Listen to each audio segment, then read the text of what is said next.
Hello বন্ধুরা, আমাদের এইচডিটিভি চ্যানেলে আপনাদের স্বাগতম। আমি দীপিকা চলে এসেছি আপনাদের জন্য অনুরাগের ছোঁয়া সিরিয়ালের আপডেট নিয়ে।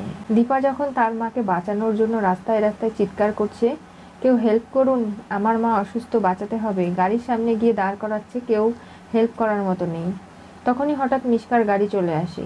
আর দীপাকে দেখে মিশকা গাড়ির দরজা খুলে পেছন দিয়ে বেরিয়ে থাকে, ফাঁকা গাড়ি ফেলে রেখে। ড্রাইভারকে আকুতি মিনতি জানায় দীপা যে ওই দেখুন আমার মা রাস্তায় পড়ে আছে, আমাকে একটু সাহায্য করুন না দাদা, ওনাকে হাসপাতালে নিয়ে যেতে। তখনই হঠাৎ করেই মিশকা পেছন থেকে রুমাল দিয়ে দীপার মুখ চেপে ধরে। এরপরে দীপাকে জ্ঞান শূন্য করে গাড়িতে তুলে নেয় আর সামনে এগিয়ে যেতে থাকে। হঠাৎ করে মিশকার কাছে একটা ফোন চলে আসে। ওপাশ থেকে কেউ মিশকাকে তথ্য দেয় যে চারদিকে পুলিশ ঘিরে রেখেছে, সবখানে চেকিং হচ্ছে। মিশকা কোনোভাবেই দীপাকে নিয়ে এরকম করে চলে যেতে পারবে না। যে পরিস্থিতি তৈরি হয়েছে তাতে করে মিশকাকে পুলিশের হাতে ধরা পড়তে হবে। কিন্তু মিশকা সেনকে কেউ কখনো ধরতে পারেনি, আর টিস্কাকেও পারবে না। যে নতুন রূপে সে এসেছে, নিজের কাজগুলো সে ঠিকই করে ছাড়বে, এই বলে ফোন রেখে দেয়। সূর্য সোনাকে খাওয়ানোর জন্য স্যুপ নিজে হাতে চিকেন বানিয়ে নিয়ে গেছে। সোনা আমাকে বলছে তুমি একটু খেয়ে নাও না মা, তুমি না খেলে বাবা তো কিছু খেতে পারছে না, বাবারও তো কষ্ট হচ্ছে বলো। আমি তো তোমাকে বলছি আমি তোমার পাশে সবসময় আছি, খেয়ে নাও, একটু মুখটা খোলে একবার খেয়ে নাও। সোনা খায় না। সূর্য জোর করলে সুপের বাটিটা এক চটকা দিয়ে ফেলে দেয়। সূর্য রেগে যায়, কেন করলে তুমি এটা, কিসের জন্য? তখনই সোনা কান্না করতে লাগলে সূর্য তার মেয়েকে জড়িয়ে ধরে আর বলে ভুল হয়ে গেছে মা, সরি, আমি আর কখনো বকবো না, বাবার বকাতে তুমি মন খারাপ করো না, আমি তোমার পাশে আছি, তুমি চিন্তা করো না, এই বলে সোনাকে সান্ত্বনা দিতে শুরু করে। সোনা যখন একটু কান্না থামায় তখনই সূর্য ভাবে যে বাবা হিসেবে সে ব্যর্থ, ছেলে হিসেবেও সে ব্যর্থ, এমনকি স্বামী হিসাবে, মানুষ হিসাবে তার জীবনটাই বৃথা চলে গেল। কি করলো সে নিজের জীবনে?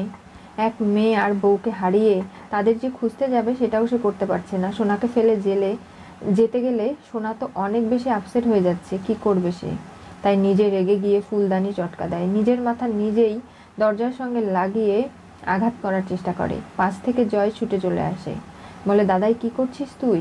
তোর ব্যবহারে দেখ সোনা কেমন করে ভয় পেয়ে যাচ্ছে, নিজেকে সামলা, কিভাবে নিজের পরিস্থিতি কি খারাপ করে ফেলছিস তুই বল। আমি কি করব জয়, আমি কিচ্ছু বুঝতে পারছি না। আমার রূপা মা আজকের দিনে জন্মেছিল, সোনার জন্মদিন পালন করব অথচ রূপা থাকবে না, আমি কি করে সেটা বাবা হয়ে মেনে নিতে পারি? আমার দীপা কোথায় আছে, কি করছে আমি বুঝতে পারছি না, তাদেরকে আমি খুঁজে পাচ্ছি না। যতক্ষণ পর্যন্ত না তাদের আমি নিজের চোখের সামনে পাচ্ছি আমি কোনো কিছুই মেনে নিতে পারবো না। জয়কে জড়িয়ে ধরে কান্না করতে লাগে। হঠাৎ সূর্য দেখতে পারে যে রূপা এসেছে। ওই তো আমার রূপা মা এসে গেছে। রূপা মায়ের গালে মুখে চুমু খেয়ে তাকে জড়িয়ে ধরে। দীপা ওপাশ থেকে চলে আসে, দীপা তোমরা কোথায় ছিলে? তোমাদের খোঁজ করব বলে আমি এতটা চেষ্টা করছিলাম, তার মানে তোমরা বেঁচে আছো, আমার কাছে ফিরে এসেছো। দেখ ভাই, আমরা চারজন এক ফ্যামিলি, আমি আমার পরিবারকে কখনো হারাতে দেব না, আমি সবাইকে নিয়ে একসঙ্গে ভালোভাবে বাঁচবো। আমি আমার দীপাকে দেওয়া কথা রাখতে পারলাম, ওদেরকে আমি সুরক্ষিত পেয়েছি, এর থেকে বড় আর কি হতে পারে? দাদাই পিছনে তাকিয়ে দেখ, কেউ আসেনি, না রূপা না বৌদিদি, তুই বুঝতে পারছিস না কেন? এটা তোর স্বপ্ন, আর এটাই তোর জীবনে বাস্তব হবে, একটু ধৈর্য ধর। পিছনে তাকিয়ে সূর্য অবাক হয়ে যায়, দেখতে পায় সোনামা বসে আছে মনমরা হয়ে, নিজেকে আর কোনোভাবেই ধরে রাখতে পারে না। জয় তার দাদাকে সামলায় আর বলে যে বৌদিদি তুমি কোথায় আছো, তুমি ছাড়া এই পরিস্থিতিতে দাদাইকে কেউ সামলাতে পারবে না, এমনকি রূপা মাকেও তুমি ফিরিয়ে নিয়ে এসো, তা না হলে সেনগুপ্ত পরিবার যে একেবারেই ভেঙে গেল। দীপাকে নিয়ে গাড়ি করে মিশকা যাচ্ছে, গায়ে চাদর দিয়ে শুইয়ে রেখেছে পেছনের সিটে। হঠাৎ করে ৩-৪ জন গাড়ির সামনে এসে দাঁড়ায়। মিশকা ভাবে তারা হয়তো সিভিলে পুলিশ হতে পারে। গাড়ি থেকে নেমে ভদ্রভাবে কথা বলে, কি ব্যাপার আপনারা দাদা? আমার দিদি গাড়িতে খুব অসুস্থ, ও এখানে একটা আশ্রমে এসেছিল, সেখানে হঠাৎ জ্বর এসেছে, শরীর খারাপ, উঠতে পারছে না, অনেকটা উইক, তাই ওকে আমি হাসপাতালে নিয়ে যাচ্ছি। হাসপাতালটা কোথায় বলতে পারেন? এখান থেকে 4 কিলোমিটার সামনে এগিয়ে গেলেই হাসপাতাল পেয়ে যাবেন। আমরা দুর্গাপূজার চাঁদা তুলছি, তাই আর কি এখানে যে গাড়িগুলো যাচ্ছে তাদের কাছ থেকে আমরা চাঁদা কালেক্ট করছি। ঠিক আছে, আমিও এটা দিয়ে দিলাম, খুব পুজো এনজয় করবেন, ভালোভাবে সব কিছু যেন হয় এই প্রত্যাশা করছি। এই বলে মিশকা গাড়িতে করে দীপাকে নিয়ে চলে যায়।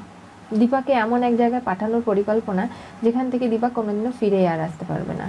মিশকা কোনোদিনও সূর্যকে দীপার কাছে ঘেঁষতে পর্যন্ত দেবে না। সূর্য নিজের আলমারি খুলে যখন দীপা এবং রূপার ছবিটা দেখে তখন তার খুব কষ্ট হয়। বলে, আমি তোমাদের ছেড়ে যে কি করে বেঁচে আছি আমি বলে বোঝাতে পারবো না। রূপা মা, তোমাকে পেলে এখন আমি সত্যি জড়িয়ে ধরে তোমাকে আদর করে দিতাম। দীপা, তুমি আমার জীবন থেকে এরকম করে সরে যাবে ভাবতেও পারিনি। তখনই হঠাৎ সূর্যর ফোনে একটা এসএমএস চলে আসে। ফোনটা বের করে দেখতে পারে তার মা লাবণ্য এসএমএস করেছে। আমি ঠিক আছি সূর্য, আমাকে নিয়ে চিন্তা করার কোনো কারণ নেই। আমি কিছুটা দিন আশ্রমে কাটাবো, আর বাড়ি ফিরে যাচ্ছি না। আমার কথা বলতে ভালো লাগছে না, তুমি ফোন করেছিলে তাই কেটে দিয়েছিলাম। তবে আমি উদ্দেশ্য নিয়ে বেরিয়েছিলাম দীপা এবং রূপাকে খোঁজার জন্য। অনেকখানি তন্ন তন্ন করে খুঁজেছি, খোঁজ খবর করেছি, কিন্তু কোথাও ওদের কোনো খোঁজ পেলাম না। এমন এমন চিহ্ন পেয়েছি, এমন আমি প্রমাণ পেয়েছি যার থেকে আমি বুঝতে পারছি যে দীপা এবং রূপা কেউই আর বেঁচে নেই। তুমি ওদেরকে খোঁজার আশা বাদ দাও। তুমি সোনাকে সুস্থ করে তোলো, এটাই হয়তো দীপা এবং রূপার ইচ্ছে। আর ওদেরকে সুস্থ রাখলে তুমি তোমার জীবনে সামনে এগিয়ে যেতে পারবে, এটা আমারও ইচ্ছে। সূর্য এই কথাগুলো শুনেই ফোনটা নিজের কাছে আর ধরে রাখতে পারে না, হাত থেকে পড়ে যায়। ভাবতে লাগে এসব কি ঘটে গেল।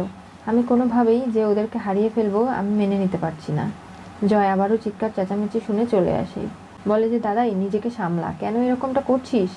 সোনা দেখ, ভয় পেয়ে যাবে। ওর আজকে বার্থডে, ওকে সাজানোর জন্য আমি উর্মিকে বলে দিচ্ছি। আর বাকি দিকগুলো তুই দেখে নে। চল, এক্ষুনি আমাদের যেতে হবে। বাড়িটা খুব সুন্দর করে সাজানো হয়েছে, সোনার জন্য কেকও আনা হয়েছে। তখনই হঠাৎ সূর্য বলে, কি ব্যাপার? সোনার জন্য কেক এসেছে, আমার রূপা মায়ের কেক কোথায়? সূর্য, নিজেকে সামলা। কি করছিস কি? সোনার সামনে ডাক্তার বলেছে রূপা এবং দীপার নাম নিতে না।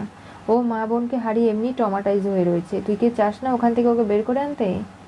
আমি ভুলে গিয়েছিলাম বাবা। এরপরে সব গেস্টরা আসতে শুরু করে। এদিকে রূপাও কলকাতায় এসে পৌঁছেছে। সেখানে তালপাতার পুতুল দেখে তার নিতে খুব ইচ্ছে করে, তার মা এগুলো বানাতো। তখনই ফান্টুস দুই ভাই বোনকে দুটো কিনে দেয়। রূপা বলে, এটা নিয়ে গিয়ে আমি হিংসুকুটিকে হ্যাপি বার্থডে বলবো, আমি আরও অত একদিনে জন্মেছিলাম। চলো। এরপরেই রূপাদের বাড়িতে যাওয়া হয়। সেখানে গিয়ে বেলুন দিয়ে সাজানো জন্মদিনের আয়োজন, অনেক নামি দামি লোকজন আসছে। এত বড় বাড়ির মেয়ে রূপা, সেটা দেখে ফান্টুস এবং বিন্দি অবাক হয়ে যাচ্ছে। রূপা বলে, চলো তোমরা আমার সঙ্গে ভেতরে গিয়ে দেখি কি হচ্ছে। আমার খুব ভয় করছে। আমার মা এবং দিদিভাই ঠিক আছে তো? আমার হিংসুকুটির ছবি এখানে লাগানো রয়েছে, আমার ছবি কোথায়? আমি কোথাও নেই, আমাকে সবাই ভুলে গেল এরকম করে। এটা আমার বোনের ছবি। তাই বলছি। না রূপমা, আমাদের যা পোশাক আশাক, আমরা ভেতরে যাব না। তুমি যাও, আমরা এখানে দাঁড়িয়ে আছি। তুমি বেরিয়ে এলে তারপরে আমাদেরকে ভেতরে নিয়ে যেও। কি বলছো কি, তোমরা আমাদের সঙ্গে যাবে না? না। রূপার যেতে লাগে, তখনই হঠাৎ প্রেসের লোকেরা এত জন আসতে লাগে, রূপাকে দেখতেই পায় না। ধাক্কা মারলে রূপা পড়ে যায়। তারপরে রূপা আবারও উঠে দাঁড়ায়। এরপরে গেস্টরা আসে, রূপা আবারও এক ধাক্কা খায়। তারপরে আবারও উঠে দাঁড়ায়।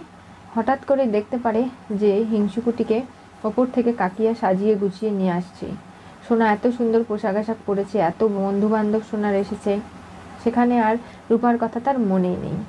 তখনই প্রেসের লোকেরা বলে বসে, কি ব্যাপার, আপনার এক মেয়ের জন্মদিন সেলিব্রেট করছেন, দীপা এবং রূপা কোথায়? সূর্য বলে, আমার একটাই মেয়ে, সেটা হচ্ছে সোনা, যাকে আমি আদরে আবদারে বড় করে তুলব। এছাড়া আমার আর কেউ নেই, বুঝতে পেরেছেন আপনারা? আর এইসব প্রশ্ন করবেন না। রূপা এটা শুনে অবাক হয়ে যায়। বলে, বাবা, তোমার কাছে আমার কোনো মূল্য নেই? আমি সারা জীবনের মতো এই বাড়ি ছেড়ে চলে যাব। কোনোদিনও আর এই বাড়িতে ফিরে আসবো না আমি। কারণ তুমি আজকে যে আঘাতটা আমাকে করলে। তুমি থাকো তোমার মেয়ে সোনাকে নিয়ে, আমি কখনো আর তোমার কাছে ফিরবো না। তবে আমার মা কোথায়? মাকে কেন দেখতে পাচ্ছি না? তাছাড়া দিদিভাইও নেই, আমি কিছুই তো বুঝতে পারছি না। ওদের না দেখে কি আমি চলে যাবো এখান থেকে?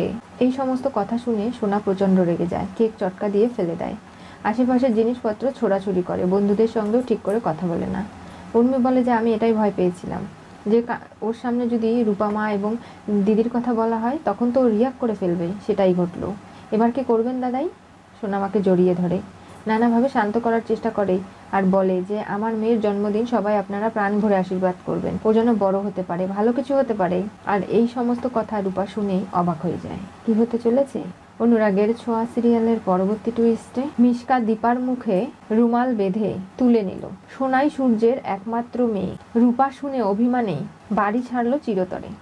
আজকে রূপার সেনগুপ্ত পরিবারে ফিরে এসে ভেবেছিল সবাই তার জন্য শোক পালন করছে, তাকে খুঁজে না পেয়ে মরিয়া হয়ে গেছে, কিন্তু কখনো ভাবতে পারেনি এরকম করে রূপাকে বাদ দিয়ে এই পরিবারের সবাই তার বোন হিংসুকুটির জন্মদিন পালন করছে। আর সূর্য এরকম করে কি করে বলতে পারে তার মেয়ের জন্য একমাত্র আশীর্বাদ চাইতে পারে। এই সব কিছু নিয়ে নানাভাবে কষ্ট পায় খুব রূপা, তাই কোনোভাবেই আর বাড়ির ভেতরে যায় না। সেখান থেকেই ফান্টুস এবং বিন্দির সঙ্গে সে আবারও ফিরে যাবে লাট্টুদের গ্রামে। কোনোভাবেই সে প্রতিজ্ঞা করেছে আর সেনগুপ্ত বাড়িতে এসে থাকবে না। মিশকা লাবণ্য সেনগুপ্তকে কি তাহলে চিরতরে শেষ করে দেবে? অসুস্থ অবস্থায় তার ট্রিটমেন্ট না করে ওরকম রাস্তায় পড়ে আছে। এদিকে দীপাকে কোথাও একটা বিক্রি করে দেওয়ার প্ল্যান করেছে। জানতে চোখ রাখতে হবে আমাদের চ্যানেলে। পাশে থাকা বেল আইকনটি অবশ্যই করে ক্লিক করুন।